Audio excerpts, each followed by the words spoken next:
Ah, ya. Vale. Vale. Bueno, voy a partir ya. Bueno, muchas gracias a los asistentes. Y bueno, por la invitación, a señor Lucas por haber confiado en este ratito de sus tardes para poder mostrarles mi trabajo reciente y actual trabajo en el doctorado.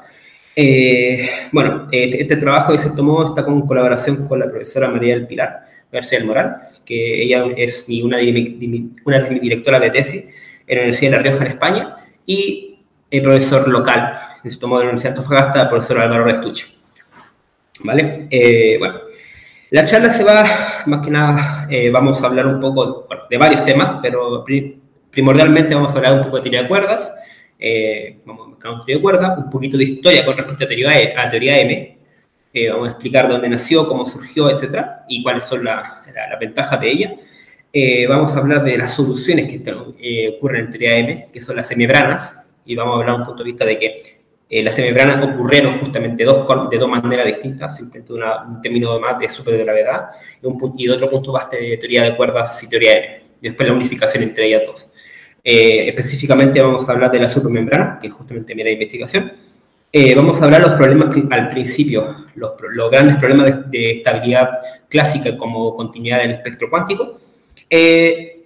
Hasta ahí tomamos un poco de historia. Después vamos a hablar un poco de la carga central, que es una reformulación en términos de fibrado y fibraciones, que se tomó resolución a todo este tipo de problemas.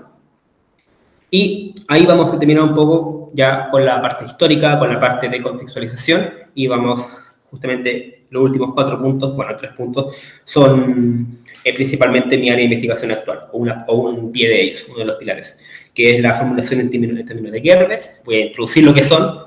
De cierto modo no tienen una traducción literal, al menos del inglés. Vamos a hablar de Gervais y su formulación, y la promesa de la formulación de la supermembrana en términos de esta.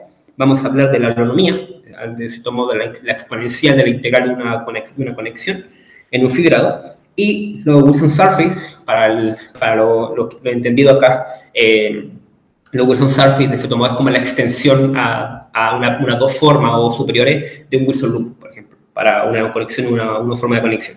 Vamos a hablar un poquito, aquí me faltó un pequeño detalle, pero vamos a hablar un poquito de la inclusión de Hugger Form Symmetries, que son un objeto que está de moda actualmente, y las conclusiones. Bueno, y el final, por supuesto, para poder terminar. Vale, teoría de cuerdas. Teoría de cuerdas, de cierto modo, no voy a hablar de punto de vista de su formulación bosónica o su formulación estricta. Voy a dar como todo eso entendido, o si no entendido, bueno, créanme lo suficiente, créanme todo. Vamos a hablar de teoría de cuerdas como una teoría de gran unificación, una teoría que intenta unificar, o su promesa es unificar las 4 interacciones de la naturaleza en un solo marco teórico, con una sola principio de acción a grandes rasgos.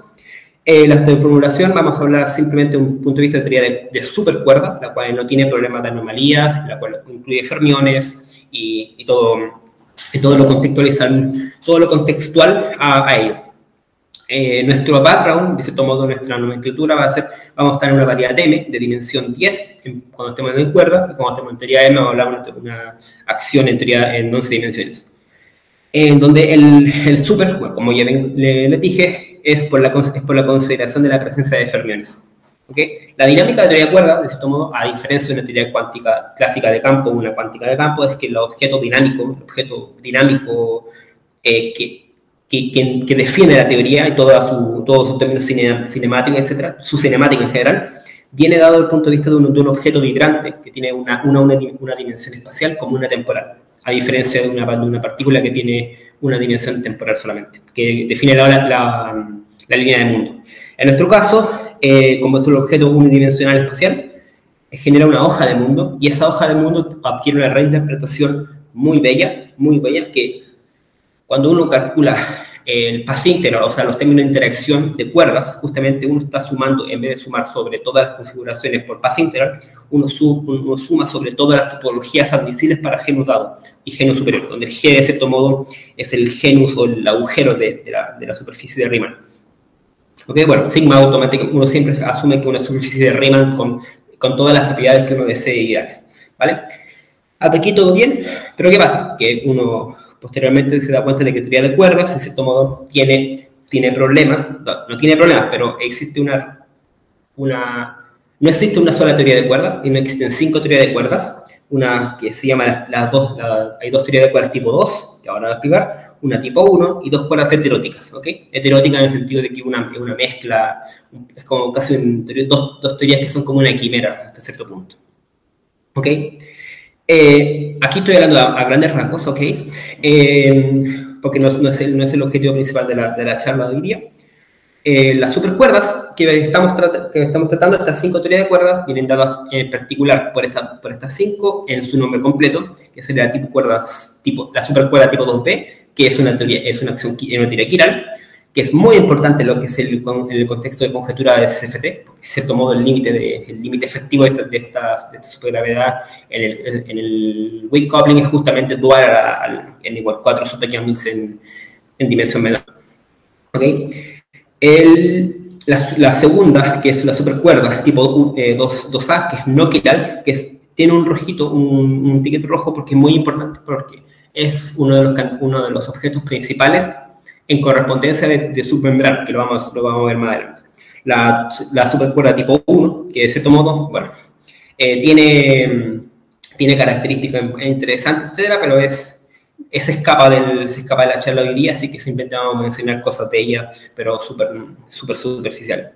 Y las 2 cuerdas heteróticas, heterótica E8 plus E8, este 8 es el grupo seccional de grado 8, y la cuerda heterótica SO32.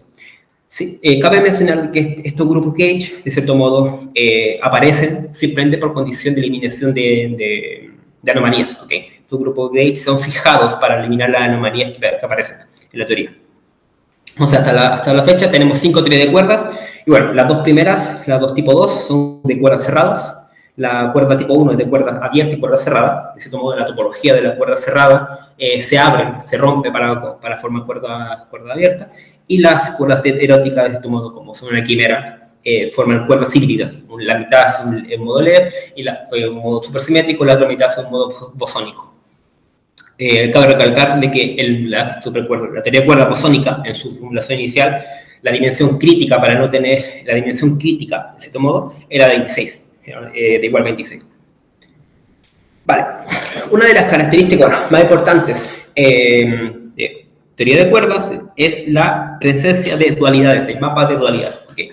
¿Qué son estos mapas de dualidad? De cierto modo, es bajo una transformación en algunos objetos, algunos característicos o parámetros de la teoría, de cierto modo, cambiándolo bajo unas reglas, obtengo otra teoría que es dinámicamente equivalente, pero no es la misma teoría. Y en teoría de cuerdas, existen 2. Una buena lecture es un paper seminal de dualidad, son las reglas de Butcher, en este paper en particular, un paper seminal bastante antiguo. Y para esa dualidad, que ahora voy a explicar, un paper interesante es el paper de John Schwarz, PLB Physical Review Letter, o sea, Physical Letter B. Perdón. Vale. La T-dualidad, ¿qué hace? Bueno, la T-dualidad lo que hace es intercambiar los modos Kaluza-Klein con los números de Weinberg, de cierto modo. Lo que quiere decir es que también cambia, de que si tengo una teoría en un red de compactificación de radio R, es T-dual a una teoría de compactificación en 1 sobre R. ¿Ok? Eso es a grandes rasgos. Y la S-dualidad, que también se le llama Strong-Weak Duality, lo que hace es intercambiar 2 teorías, o sea, es relacionada a 2 teorías, una con el acoplamiento fuerte, una con el acoplamiento débil, de cierto modo, con donde G es el acoplamiento, la constante de acoplamiento. Este G, de cierto modo, no lo confundan con el G de la superficie de Riemann, ¿vale? Ahí tengo un problema de notación, pero para cuando esté hablando de Strong o de dualidad, estamos hablando de la constante de acoplamiento. Las 2 teorías de cuerdas se demostró en estos papers y mucho más adelante uno puede ir a revisar a los libros de teoría de cuerdas.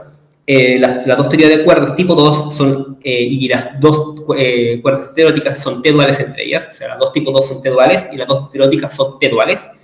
La tipo 2b es autodual bajo esa dualidad, o sea, la misma teoría se puede describir en dos regímenes de acoplamiento, y la teoría de cuerdas tipo 1 es S-dual a la teorética S32. Estos últimos resultados, bueno, de cierto modo lo comento, pero como repito, no son importantes para hablar. Vale. Ahora, ¿qué tenemos? Tenemos esto, déjenme, ahí sí. Tenemos este mapa, como diagramita, este diagramita bonito con dos nubes que ahora voy a explicar cuáles son, donde en naranjo son la S-dualidad y la T, en verde la T-dualidad. Estamos en el régimen de 10 dimensiones, ¿ok? En una variedad riemanniana, una variedad lorentziana, o bueno, euclidiana, si uno se va a hacer la relación de Wick, también Euclides. Estamos en 10 dimensiones, donde tenemos el mapa de dualidad, las heteróticas son T-duales, las tipo 2 son T-duales, la B es autodual y la I, la teoría tipo 1, es S-dual a S32. Ahora la pregunta es, bueno, ¿por qué puse dos nubes? No me quedé consistente con esas 5 teorías de cuerda y ya está. La respuesta es que, bueno, antes de, esto es unos slides que creo que lo puse mal, uno importante. Uno estaría pensado que en teoría de cuerdas solo existen cuerdas. Falso. En teoría de cuerdas también hay otros objetos que, dependiendo del régimen, son más o menos importantes. Son justamente las teorías de las D-branas, ¿okay? O D-branas, si considero condiciones de orden tipo Dirichlet para las cuerdas abiertas. Que de cierto modo las D-branas, P-branas, son los objetos, son mantos dinámicos, como hiperplanos, en los cuales las cuerdas abiertas se anclan bajo condiciones de tipo Dirichlet para las D-branas y para P-branas para las condiciones. El P justamente es un número natural, es un número natural cardinal, que es natural unión con el cero, porque existe la de cero brana. Y el P queda caracterizado para distintas teorías de cuerdas, un rango. Para las tipos 1 son las DP, pero con P par. Y para la tipo de cuerdas 2B, el P es impar, ¿ok? Y en el caso particular, que la tipo 1A, la D8 tiene mucho que ver con la supergravedad masiva de Romans, ¿ok? Es una área de investigación muy interesante, muy importante actualmente, y en el grupo de investigación, por lo menos, una de las líneas de investigación, de mis profesores jefes con sus otros alumnos, justamente están tratando de estudiar y ver qué características se pueden sacar de la supergravedad masiva de Romans, desde un punto de vista de teoría de supermembrana. Y para la teoría de cuerdas tipos 1, solamente existe la 1 brana, la D5 brana y la D9 brana, ¿ok? Uno podría incluir, de cierto modo, para el tipo 2A, una D10 brana, que sería una brana que ocupa todo el espacio-tiempo, pero de cierto modo, por dualidades Hodge, esa es equivalente a una D0 brana. Okay. Vale, las cuerdas heteróticas, de cierto modo, no tienen D branas porque tienen problemas con respecto como son cuerdas híbridas, de cierto modo, tengo problemas de poder fijar las condiciones de borde en los extremos. Entonces, pero eso no quiere decir que no tenga objetos extendidos además de las cuerdas. Uno de estos casos es justamente ahí, la NS5 brana, que es muy importante para analizar la M5 brana que vamos a ver en teoría de M, la 6 brana, pero la 6 brana, de cierto modo, no está demostrado en 100%, pero de cierto todo indica que es inestable, porque por condición de gauge, esta no aparece en el path integral, de cierto modo se tiene que eliminar. Por lo tanto, aparece en el espectro, pero se puede evitar. Vale, además de esto, existen los límites efectivos de teoría de cuerdas, que son justamente las supergravedades que en particular digo extendidas, las suegras, de cierto modo, de 10,2 en 10 dimensiones, y el 2 corresponde justamente a las supersimetrías que tiene la teoría. Donde la notación de sugra D,n es justamente D como la dimensión de la variedad base y n como las cantidades, como los fermiones que tiene la teoría, las supersimetrías que tiene la teoría. ¿Vale? Donde cada una, la teoría de tipo 1 tiene su sugra, de tipo 1 las cuerdas heteróticas tienen su sugra heterótica, y los tipo 2B y tipo 2A tienen sus suegras, de cierto modo, tipo 2A y tipo 2B respectivamente. Bueno, la inclusión de LE, de cierto modo, es porque uno puede permitirse el sumarle unas extensiones centrales al álgebra, esto de cierto modo tal que cumpla de que el corchete de todas ellas sea equivalentemente cero. que de cierto modo este es como una extensión al teorema de Coleman-Mandula, de cierto modo de Hatch, Lubansky y Sanius, en 1975. ¿Ok? Ese Q y P, de cierto modo, reinterpretan la noción de carga eléctrica magnética, a la vez que son Hodge duales, entre ellas. Q es Hodge dual a la P, por lo menos a nivel de cuerda y teoría M. Y es importante porque cada una de ellas va a estar relacionada a nivel de 11 dimensiones con los objetos que yo voy a que son justamente las supermembranas que vamos a ver más adelante. Vale. Ahora, volviendo al dibujo anterior, eso es simplemente como una recapitulación de teoría de cuerda. La pregunta es, bueno, ¿qué son estas nubes? Esta nube naranjita, ¿qué es? Y por qué hay una extensión con esa línea apuntada en una nube roja, y por qué una está en 11 dimensiones y la otra en 12. Bueno, la respuesta viene del todopoderoso Ed Witten, del papi de todos, quien en 1995 publicó un paper, bueno, después uno con Pertoraba, en la cual postulan que existe una teoría en 11 dimensiones que, bajo compactificación en un círculo, en el volumen, en el target space, coincide justamente con la teoría de cuerdas tipo 2A. Por eso le di la importancia al hecho de que la tipo 2A, cuando la especifiqué con nombre, tiene un puntito rojo por la inclusión de que en este paper se demostró, de cierto modo, que la teoría de cuerdas en 11 dimensiones, que se denomina teoría M en el segundo paper, es compactificada en un círculo, corresponde justamente a la teoría de cuerdas tipo 2A. Todo esto a grandes rasgos, perdón. Si uno se mete incluso en detalle, está para clases y cursos enteros semestrales, así que créanme por ahora, simplemente es una introducción histórica. Bueno, en la teoría M, el AM en particular, hay muchas teorías de que esta M es o madre, o mágica, o matrix model, o de membrane, etc. Y esta, de cierto modo, queda como un poco más desde el punto de vista más interpretativo, ¿ok? Dependiendo de lo que uno haga, teoría M es una u otra, ¿ok?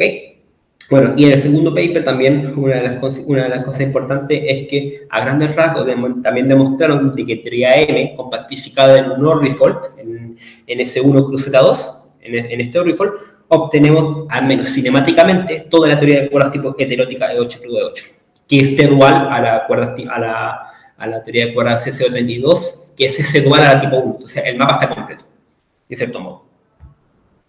¿Vale? Y ahora la pregunta es, tenemos este explicado. Ahora, ¿qué pasa con este rojito? Bueno, ese rojito viene por parte de Kurn-Rumpaha, que en 1996, un año posterior a la inclusión del paper de Ed Witten, de la existencia de esta misteriosa teoría en 11 dimensiones, denominada teoría M, da la inclusión de que hay una teoría más grande en 12 dimensiones que define, de cierto modo, tiene mucha relación con la teoría de cuerdas tipo 2B, dado que la teoría M es a la teoría 2A, tipo 2A, la teoría tipo 2B es la teoría F, lo que se denominó justamente teoría F, como teoría Fater, como de M teoría de madre y F teoría padre, de cierto modo. Y esta teoría es en 2 dimensiones, pero hay un objeto en particular. La teoría F es dinámicamente consistente solo en 10 dimensiones. O sea, si uno considera una teoría en 12 dimensiones bajo una fibración, voy a mencionarlo, pero no voy a ponerme técnico, bajo una fibración elíptica en un toro fibrado elípticamente, corresponde justamente a la teoría de cuerdas tipo 2B. ¿Ok? Aquí aparecen todo tipo de técnicas y teorías que son las Peck Strange, que son estados ligados, que son duales bajo SL2Z, que son el subgrupo aritmético de SL2R, que es justamente el grupo de S-dualidad.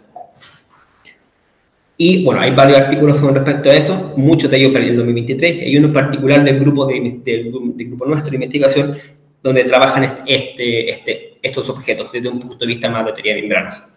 Por eso la noción de que teoría F está contenida dentro de teoría M, este dibujito, y que solo es dinámicamente consistente bajo esta fibración en particular.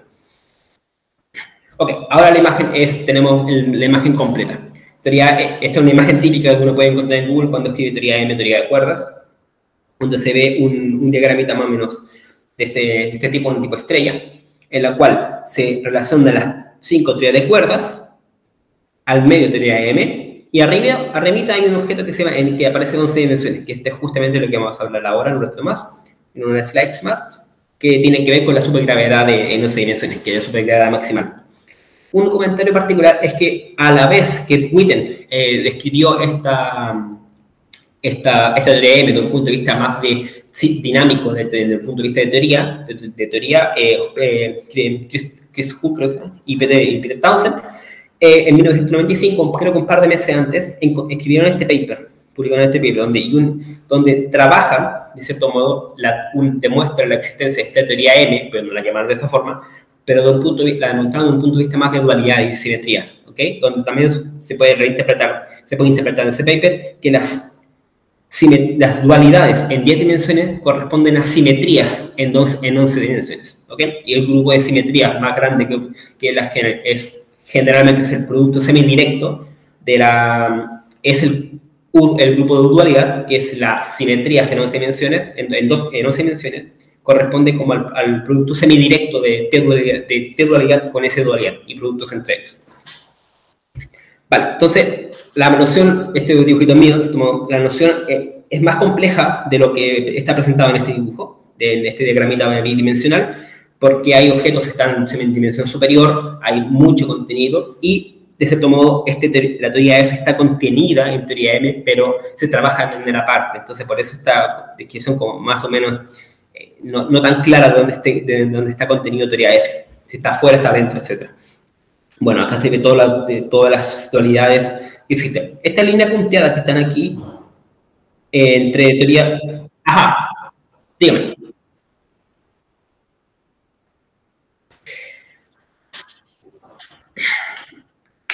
Esa es una cosa importante de la teoría, es que teoría F se formula en 12 dimensiones, pero es dinámicamente consistente en 10, y en 10 dimensiones es justamente su teoría de tipo 2B. ¿Okay? Entonces, pero de cierto modo está contenida dentro de teoría M, pero se formula en una dimensión extra. Por el término, la palabra de por qué está con 12 dimensiones por un tema de la fibración, un tema técnico particular ahí de la dimensión requerida para la fibración. Pero, de cierto modo, quedemos con que teoría de F está en teoría M, pero no pertenece a ella desde el punto de vista de dimensional. ¿Ok? Vale. Bueno, y donde aquí, por estos tubitos, de cierto modo, reinterpretan de cierto modo la noción de que cada una de ellas está relacionada bajo reducción dimensional. Importante, reducción dimensional hasta aquí de las coordenadas del target space, ¿okay? De la variedad base, ¿okay? del M, de la variedad de 11 dimensiones. 11 dimensiones lo puedo escribir como una variedad de, por ejemplo, Minkowski en 10 por 10, M10 cruz S1. Eso justamente es tipo 2A, y Minkowski en 10 cruz un Norrie-Ford en particular es justamente la teórica. A grandes rasgos, ¿ok? Ahora vamos a hablar de que eso no es estrictamente correcto, ¿ok? Pero en la literatura actual, incluso en la jerga actual, se trabaja así, ¿ok? Vale, y esta línea punteada, de cierto modo, hay algunos artículos donde intentan relacionar bajo alguna dualidad la tipo 2B con la tipo 1, pero hasta la fecha nada relevante, no se encontraron nada importante. Ok. Además de esto, como bien les comenté, en el dibujito plano había un objeto arriba que era justamente una teoría en 11 dimensiones, pero no era particularmente un objeto de cuerdas, este de aquí. Y esa puntita arriba, ese vértice, corresponde justamente a la supergravedad en 11 dimensiones, que además es maximal, ¿ok? Maximal en el sentido de que es la supergravedad con máxima simetría que admite al menos un solo gravitón, ¿ok? Que se toma una teoría de gravedad cuántica y una supergravedad que al menos los términos bosónicos, que es el término de Einstein más el término de Chern-Simon, es bastante bonito, es justamente eso. Y si uno incluye todos los fermiones, y si uno se va a ese paper, se va a dar cuenta de que esta supergravedad no es tan sencilla, no es tan bonita. De hecho, bastante tóxica.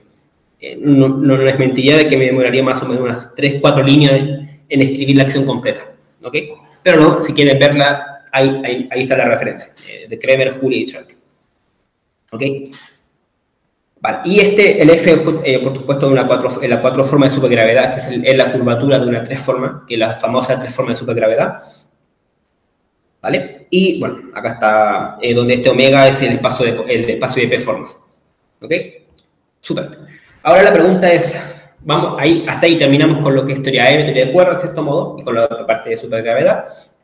Ahora la pregunta es, bueno, si nos preguntamos, antes de la supergravedad, un comentario aparte, que voy a volver a repetir después, la supergravedad de nuestras dimensiones es el low energy, es el límite efectivo de teoría M, ¿ok?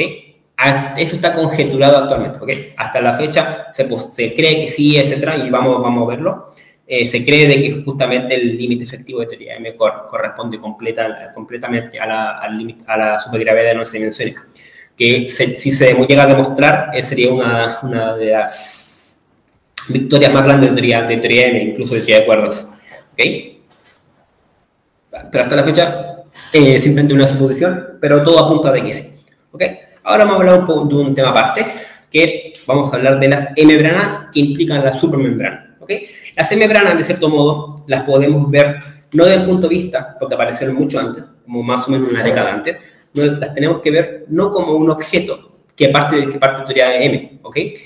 Las membranas corresponden justamente a objetos que son los background, solución de la supergravedad de 11 dimensiones, porque si ven la fecha del paper de la supergravedad, es justamente casi 20 años antes de la aparición de M, ¿ok? Y las membranas las supermembranas, de cierto modo, aparecieron en la década de 1986, 85, ¿ok? En algunos papers que voy a poner en referencia, ¿ok?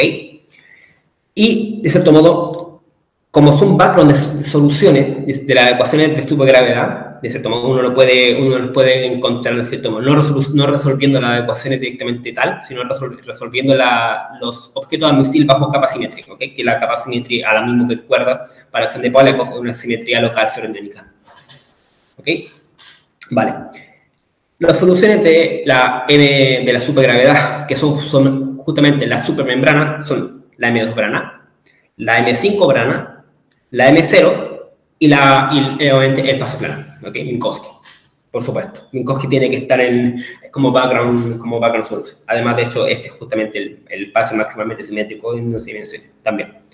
Bueno, y las M2 y la M5 brana, el background que define estas branas que de cierto modo mueven los backgrounds donde se admiten estas soluciones son los tipos Freud-Rubin, que son justamente ADS4 QS7 y ADS7 QS4.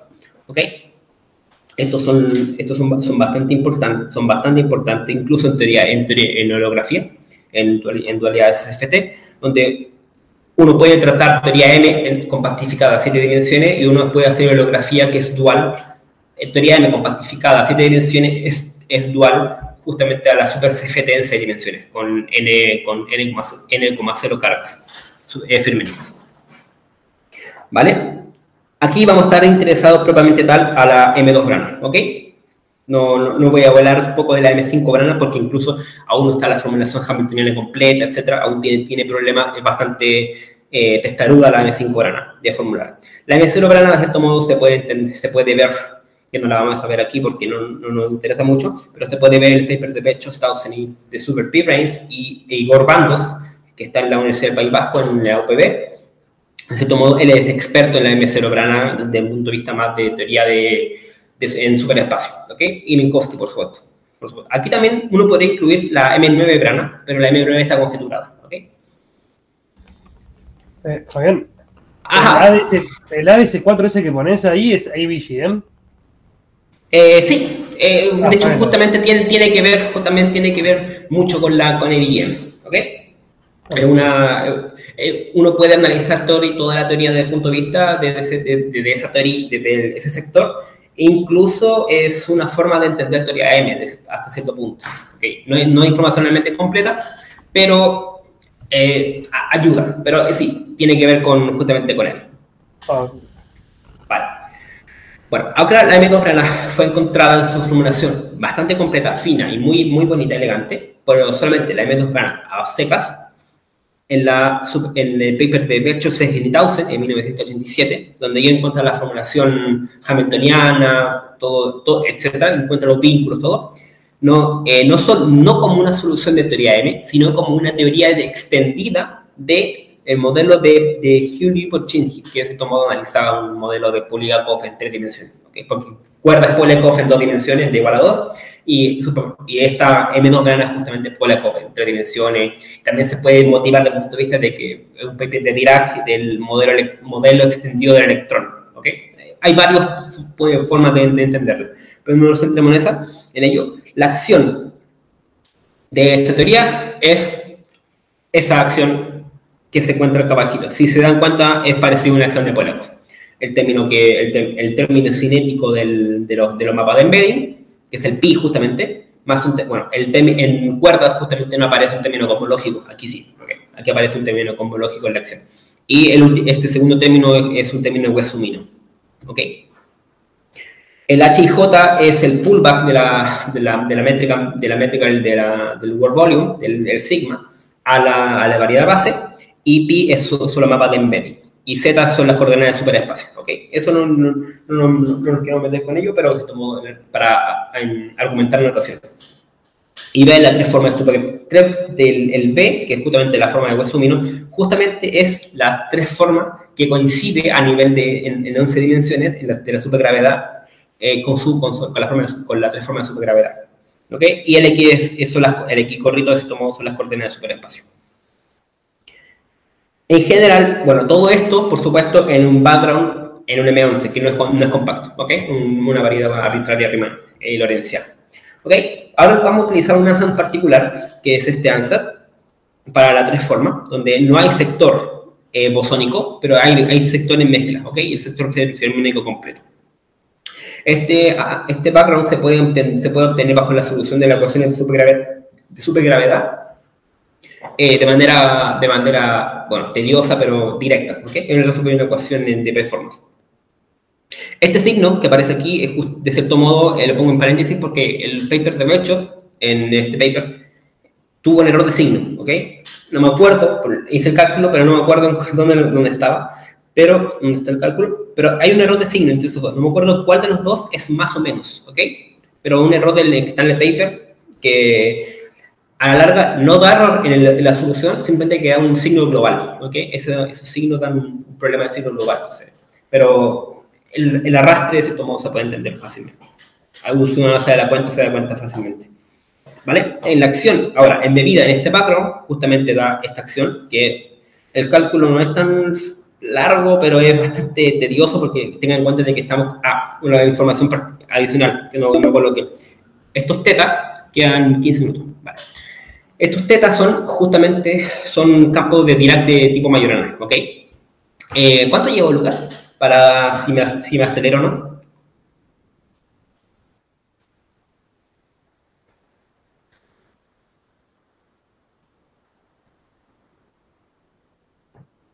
Vale, sí, entonces me voy a acelerar un poquito y voy a llegar a la parte nueva y la parte importante, ¿ok? Vale. Esta es la acción completa. En este background particular tiene estas simetrías, de cierto modo, estas simetrías que de cierto modo mezclan la supersimetría probablemente tal. Está incluida, los campos fermiónicos, bosónicos se cambian a los fermiónicos se cambian a los bosónicos, y la variación del término de embedding, de la métrica de sigma. ¿Ok? En la formulación hamiltoniana de esta acción, si uno calcula el hamiltoniano de esta acción completa, se va al espacio de fase, se encuentra con este hamiltoniano, de cierto modo, que obviamente en la formulación del Icon, si uno hace todo esto de manera covariante, se va a dar cuenta que no llega a ninguna parte, ¿ok? O si alguien lo llega a hacer, va a ser un gran avance, ¿ok? Realmente, simplemente por tema de complicación de las ecuaciones, son muy altamente no lineales, son muy complicadas de tratar todas en simultáneo. Entonces uno se restringe a los sectores del Icon. ¿Okay? Uno fija el icon, encuentra este hamiltoniano, de cierto modo, donde cada uno de estos objetos se vienen dados por la relación acá abajito, y estas dos ecuaciones de acá, estas dos líneas, son justamente los vínculos que aparecen de la teoría. ¿Okay? También uno puede obtener, bueno, se obtiene también, en la parte del LikeCon, es haciendo una foliación al word volume, ¿ok? Donde uno introduce la función lapso y el factor shift. Si uno resuelve estos vínculos, uno resuelve el vínculo, incluso el vínculo fermiónico y el vínculo que vamos a llamar después como el vínculo de area preserving, que es una simetría residual de la teoría muy importante. Uno puede despejar de cierto modo esta ecuación, y uno integrarla. ¿Por qué es importante esta ecuación? Porque cuando uno hace LikeCon, en la formulación del LikeCon de por de cuerda, uno tiene que solucionar el problema que aparece con el X menos, ¿ok? Con el X, el mapa de embedding de uno de los sectores, ¿ok? Porque da problema porque es un campo dinámico, un campo sin grado de libertad, pero aparece, ¿okay? No dinámico. Y da problemas. Y se tienen que intentar resolver. La forma de resolverlo es justamente evaluar los vínculos. Y la evaluación de los vínculos obtengo justamente estos dos vínculos, que es el vínculo global y el vínculo local. ¿Ok? Y donde, bueno, CR es la base de homología de sigma, ¿ok? El sigma lo puedo despejar en su base reducible y simplemente integrar bajo la base de homología. Por ejemplo, para un doctor o para etc. ¿Vale? En el paper de Whithope y Nicolai, que es un paper seminal, este paper de 1888, demostraron que este hamiltoniano reescrito, esto es simplemente una reescritura del hamiltoniano anterior, definiendo estos corchetes de Poisson, entre comillas. De esta forma, uno se va a dar cuenta de que clásicamente el potencial da una inestabilidad a la teoría. ¿Por qué? Porque, bueno, por supuesto, como es cuadrático, el potencial es definido positivo. El XA, si adquiere una solución de tipo cuerdas que está dentro del espacio de soluciones en el cual el X vive, si el X solamente depende de un solo parámetro de sigma, que sigma, acuérdense de que si es una D3, claro, eso me lo comenté. Como estamos en el caso de 3 dimensiones, el sigma tiene 2 dimensiones espaciales y una temporal, ¿ok? Porque forma un word volume, ¿ok? Si uno analiza eso y el mapa de embedding solamente lo hace depender de un solo parámetro espacial, por ejemplo, de sigma, se da cuenta de que el potencial es idénticamente cero, pero la dinámica no, el hamiltoniano no es cero. Por lo tanto, de cierto modo, el potencial induce una inestabilidad porque en los valles donde el potencial es cero, el hamiltoniano puede escapar. Por lo tanto, hay una ambigüedad o una inestabilidad que se traduce como una inestabilidad probablemente tal porque la membrana, de cierto modo, escapa por estos valles y es indistinguible a un hilo infinito. ¿Okay? Es lo que uno define como bajo strange-like configuration. Uno puede extender esto y perder la dinámica, de cierto modo. Y otra forma de traducirlo es que todas estas 3 configuraciones, infinitas más configuraciones, son indistinguibles, o sea, está degenerado. ¿Okay? Y hay que resolverlo. Una forma también de verlo, esto es en este paper, que es una buena lecture de Nicolai Helly, que es Supermembrane and Matrix Model, que de cierto modo da la inclusión de supermembrana con teoría M, un paper que lo intenta mezclar. Y una forma de solucionar este problema es yendo a teoría de BFSS o Matrix Model, ¿okay? Que de cierto modo lo que dice es que, bueno, entonces esta membrana a nivel clásico se puede considerar, bueno, es inestable, no genera nada y es aburrida.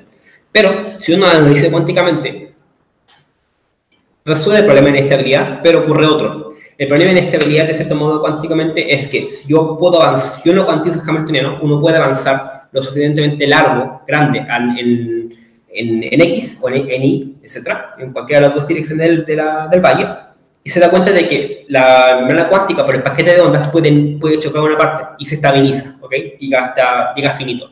¿Qué pasa? Que el espectro es cuántico. Entonces, resultado, la teoría se reinterpreta como una teoría de segunda cuantización y no es fundamental en teoría M. Entonces, directamente, y ahí entra todo lo que es BFSS, que es la dinámica de las decilogramas, y etc. La parte de BFSS, de Matrix Model, créanmela, por acto de fe, porque obviamente, de nuevo, es muy, muy largo. ¿Okay? La solución a este problema viene por parte de uno de mis directores, que es Bruno Estucha, con Ivana Martin, y R, no me acuerdo, pero Torrealba, en este paper seminar, que de cierto modo, lo que hace es, bueno, revisemos el operador de masa, ¿ok? Si vemos el operador de masa y vemos el potencial, podemos repensarlo incluso, con el f definido de esta forma. Yo puedo definir el f en coordenadas de esta forma, como la derivada total de un objeto que es una forma. ¿Ok? El potencial, por lo tanto, se escribe como el Hodge de Wedge f, que es justamente el potencial, y si uno induce una condición particular, si uno presenta esta condición particular, se da cuenta de lo que está haciendo es fibrar la teoría. O sea, estamos incluyendo un fibrado que soluciona el problema. ¿Por qué? Porque esta condición automáticamente me dice de que si el L es justamente el F, el N tiene que ser entero por el teorema de Weyl, ¿ok? El teorema de Weyl dice de que si tengo una curvatura que cumple, de que es cerrada, y además de que su integral bajo la baja homología es justamente 2pi veces un entero, entonces existe un fibrado definido sobre la base, y además si esa conexión es única, además si la base de homología es cerrada y muy ideal, esa conexión es única, ¿ok? Y esa conexión nosotros la interpretamos como el X, que aparece aquí.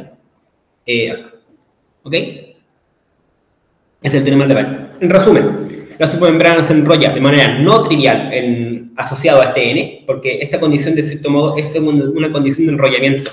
Cómo la nueva forma de conexión se enrolla en torno a los ciclos. ¿Ok? Y ese N justamente caracteriza cada fibrado en ella. Son todos fibrados equivalentes. ¿Ok? Entonces y se enrolla de manera no irreducible en el T2, ¿ok? El T2 siendo el toro plano, justamente el toro plano, con esta condición de que la integral sobre las dos bases sobre las dos formas de tomo de cero. Esto es la condición de enrollamiento no trivial, ¿ok? Vale, voy a continuar. Vale, acá, el sistema de la reescribir de otra forma, es decir que es distinto de cero, y el A simplemente se resuelve desde el punto de vista de que generalmente el fibrado que uno coloca en este sentido es un 1 banda, ¿ok? Un fibrado 1. El mismo fibrado tenía Maxwell, hasta cierto punto, de cierto punto como interpretación. ¿Ok? Ahora, si uno reescribe los vínculos, el vínculo local, el vínculo global y local, se da cuenta de que reescribe de esta forma. Si ahora este 0 lo reinterpretamos como un entero, resolvemos el problema del X menos, ¿ok? Como grado de libertad físico no dinámico en el icon, ¿ok? Vía la acción de NS1. Para ver todo esto en detalle y la resolución de todo esto en la reformulación en términos de fibrado, uno puede extenderse a estos papers y mucho más en particular. Muchos de estos papers son asociados al mismo grupo de investigación. Entonces, si pillas uno, pillas todos. Lucas, dime. Vale. Ahora, la idea, lo nuevo en particular es ¿qué son los Kerberos? Bueno, los Kerberos y las membranas, los Kerberos, de cierto modo, son la generalización a un fibrado principal, ¿ok? Un Gerber, de cierto modo, se define del mismo punto de vista si uno va a un libro y define un fibrado, es un atlas, define un atlas tal que la unión de todos estos abiertos U cubre completamente al M, define unos mapas suaves, que son estos G y JK, en una triple intersección de abiertos, que justamente cumple con la condición de un ciclo de Sech. Esta condición en particular define un 1 Gerber, una colección de formas de conexión en la intersección y una colección de dos formas en uno abierto, tal que la condición de Sech de un ciclo de Sech se cumple para B y para los A. Y además define una 3 forma, que es justamente la curvatura de este B en este espacio. Este espacio, de cierto modo, queda caracterizado completamente por la homología de Deligne y las clases desde el mismo punto de vista de que las clases de la cohomología en 2 dimensiones es justamente la clase de Chern, en este caso es la de Dix-Mier-Daudadi. ¿Ok? Si uno se pone técnico, esta parte la voy a pasar rapidito. De cierto modo, lo que estamos diciendo es de que lo que está diciendo los Gerber es que un fibrado lo que hace es pegar abiertos. Y pego abiertos y pego sus debilizaciones, y etcétera, y defino, de cierto modo, todos los fibrados en torno a una variedad. Los unos Gerber, de cierto modo, lo que hacen es pegar fibrados. ¿Ok? Y los dos Gerber pegan uno Gerber y así en escalera. ¿Ok? Esta parte, la importancia de los Gerber, de cierto modo, ocurre en este paper, el de que Caicedo, Martin, Restuccia, donde se demuestra de que los Gerbers pueden ayudar a la reformulación en términos de dualidades de la supermembrana. Lo nuevo que estamos trabajando actualmente es que uno puede definir la holonomía de estas tres formas de supergravedad y definir un operador de Wilson, que además, sin perder generalidad, uno puede construir un 1 Gerber y extenderlo a un 2 Gerber. Este es justamente uno de los trabajos actuales que estamos haciendo, que si es posible o no, y la unión entre esto también es uno de los trabajos actuales. Y para terminar, uno de los objetos principales que justamente con esto queremos ver es cómo las Higher Form Symmetry, las simetrías generalizadas que fueron introducidas por Gayotto, Kasputin, Seiber y Willett en el 2015, cargan estos objetos y ver si bajo la acción de este operador topológico se puede romper APD o no, el grupo de área perceptible, de los dimorfismos que preservan el área. Y eso o si es rígido o podemos sacar interpretaciones de eso. Es uno de los trabajos actuales que estamos teniendo. Bueno, quiero terminar con una de estas frases de John Baez, que la topología dicta la álgebra. Entonces, de cierto modo mientras más información topológica tenga, la teoría queda completamente bien descrita. Y muchas gracias. Esa fue mis mentiras de hoy día, para que vean el área de investigación, etcétera, y bueno, para que vean lo que estoy trabajando. Ah, vale, ya pensé que estaba... Vale, sí, no hay problema. Vale, bueno, la supermembrana es considerada como teoría de segunda cuantización en teoría M hasta que se resolvió el problema de la inestabilidad y el problema de discretitud. La condición de carga central, de cierto modo, lo que hace es resolver el problema de estabilidad y a nivel cuántico, a nivel puramente cuántico, resuelve el problema de discretitud porque la carga central, de cierto modo, caracteriza un N. En términos de cada fibrado, de cierto modo, es equivalente según el teorema de Weil, y eso hace discreto el espectro. ¿Okay? La supermembrana con cargas centrales, en lo que bien dije, induce una estructura topológica, una estructura de fibrado global, y me dicta automáticamente el álgebra. Me fija, me rompe los problemas y me da la solución. La formulación en términos de Gerbers facilita la búsqueda de estructuras de dualidad, de mapa de dualidad entre teorías. Los Gerbers, de cierto modo, esto sí me pregunta porque es un trabajo abierto, que cómo los Gerbers pueden ser representados en las simetrías generalizadas y cómo estas simetrías pueden cargar o romper los grupos rígidos o no de la teoría. Y preguntar, ¿APD es rígida o admite deformaciones o rupturas? Que ese es justamente uno de los, esta línea, el último que estamos actualmente trabajando. Ok, ahora sí. Ahí están las conclusiones. Si quieren salimos y volvemos a entrar, así ya... Sí, para que así estemos más liberados. Sí, por eso. Vale.